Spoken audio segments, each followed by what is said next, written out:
நம்ம கான்ஸ்டியூஷனோட ஃபர்ஸ்ட் லைன்ல we the people of India அப்படின்னு ஸ்டார்ட் ஆகுது. இதுதான் நம்ம பிரியாம்பிள்னு சொல்றோம். இது ஒரு டெக்கரேஷன் லைன் கிடையாது.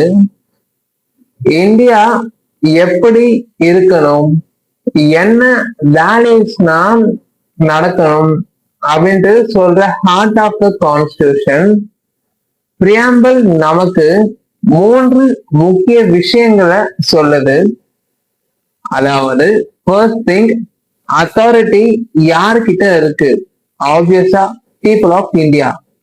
செகண்ட், இந்தியா என்ன மாதிரி நாடுன்றது?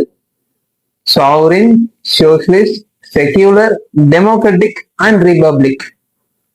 தேர்ட்லி, இந்தியா சிட்டிசன்ஸ்க்கு என்ன கேரண்டி பண்ணுது? Justice, liberty, equality and fraternity.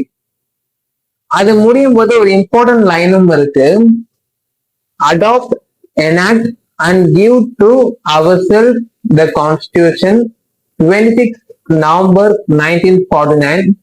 So இது அனைத்துமே ப்ரிஃபேஸ் ஆஃப் த கான்ஸ்டியூஷன் ஆகிய பிரியாம்பிள்ல அடங்கி இருக்கும். ஸோ சிம்பிளா சொல்ல போனோம்னா, பிரியாம்பிள்னா இந்தியாவோட ஐடென்டிட்டி.